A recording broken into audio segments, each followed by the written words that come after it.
नमस्कार दोस्तों, मैं विनय दुबे मुंबई से सबको नए वर्ष की शुभकामनाएं देता हूं और तमाम पूरे विश्व के लोगों में शांति बनी रहे, भाईचारा बना रहे, एकता बना रहे, ऐसी कामना करता हूं। सन 2020 मेरे लिए 2020 मैच की तरह गया है। चाहे शुरुआती दौर जनवरी फरवरी में शाहीन बाग के 105 सभाएं हों, चाहे अप्रैल में मजदूरों के लिए बांद्रा का मजदूर आंदोलन करके सरकार को झुकाना हुआ हो, उसके बाद आंदोलन के बाद जिस तरह से सरकार झुकी है और बस और ट्रेनें चालू की गई हैं प्रवासी मजदूरों के लिए, तो कहीं न कहीं पूरे साल मेरे लिए धमाकेदार रहा है। एक बहुत यादगार एक अचीवमेंट मेरे लिए रहा है।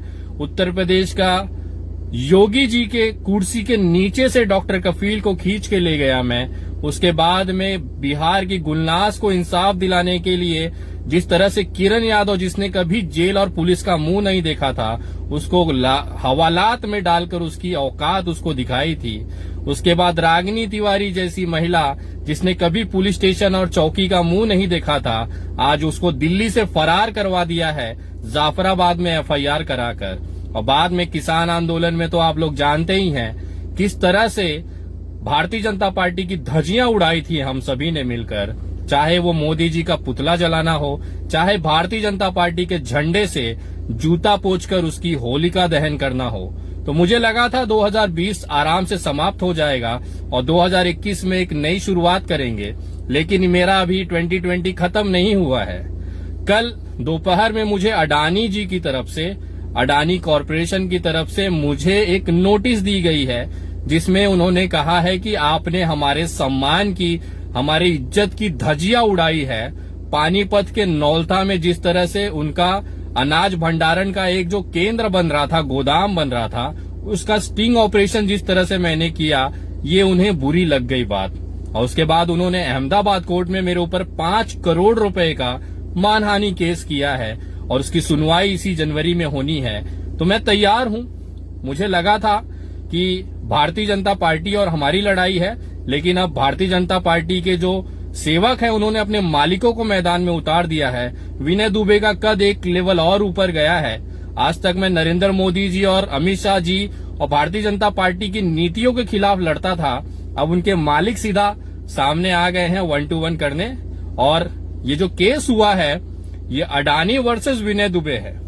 मतलब मुझे अपने बराबर उन्होंने माना है कि ये लड़के ने हमें डिस्टर्ब किया है। तैयार हूं मैं इस चुनौती को, इस नोटिस को स्वीकार करता हूं और आगामी जो तारीख है उस पे अहमदाबाद कोर्ट में उपस्थित रहूंगा मेरी टीम के साथ। मैं चाहता था ये मामला नौलता वाला कोर्ट में जाए। अगर ये अडानी न ले जाता तो उसे मैं अपनी तरफ से ले जाता, क्योंकि अब मुझे मौका मिला है वहां के किसानों को जो बेवकूफ बनाया गया, जो कौड़ियों के दाम पे वो जमीनें खरीदी गई, उनको धोखा देकर, अब वो सारे मामले वहां पे मैं रखूंगा और निवेदन करूंगा माननीय न्यायालय से कि उस पे ये निष्पक्ष अपना इस पे आप न्याय दें। उन जिनकी जमीनी गई हैं औने पौने दानों पर, जिसको अडानी जी ने कब्जा किया है, खरीदा है धोखे से, वो सारी चीजें वहां पे रखी जाएगी। और मैं कोशिश करूंगा वो जो भंडारण और गोदाम बन रहा है, अब उस पे स्टे ऑर्डर लिया जाए। चाहे उसके लिए हाई कोर्ट जाना हो, चाहे सुप्रीम कोर्ट जाना हो, मेरे लिए खुला मैदान इन्होंने छोड़ दिया है। अब मैं धन्यवाद करूंगा उनके एडवोकेट टीम को कि आपने मौका दिया, कि कम से कम आपने सीधा बुला लिया है। अब हम आएंगे और फैसला करेंगे आपके जो अडानी का खास तौर पे जो गोडाउन वहां पे बनाया जा रहा है, और इसको लेके बाकायदा एक प्रेस कॉन्फ्रेंस 4 तारीख को मुंबई में मैं करूंगा, जिसमें सारी मीडिया के सामने वो एग्रीमेंट की कॉपी रखूंगा जो अडानी के एडवोकेट ने मुझे भेजी है, जिसमें साफ साफ लिखा हुआ है कि इनको गोडाउन बनाने की जो परमिशन है 2017 में ही दे दी गई थी। मतलब कृषि बिल आने से पहले ही इनकी तैयारियां थी। ये खुद कबूल कर रहे हैं अडानी जी, और मेरे लिए बहुत अच्छी चीज है कि ये डॉक्यूमेंट खुद अडानी जी के एडवोकेट की तरफ से मुझे भेजा गया है। वो आप जनता के लिए मैं सामने रखूंगा 4 जनवरी को मुंबई के प्रेस क्लब में या कहीं पे भी जहां पे मुझे परमिशन मिलेगी, वहां पे ही मैं अपनी बात रखूंगा और हम लड़ेंगे।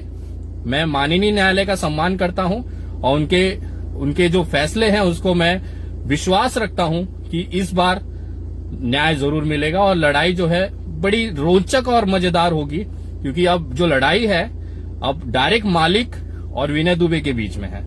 मुझे अच्छा लग रहा है, थोड़ा सा गर्व का विषय है कि मेरी जो लड़ाई अब डायरेक्ट अडानी के साथ में है। अब तमाम लोगों से निवेदन हूं इसी तरह से साथ बनाए रखें, इसमें भी हम जीत के निकलेंगे और बहुत जल्द ये खुशखबरी आप तमाम लोगों को मिलेगी। जय हिंद, जय महाराष्ट्र।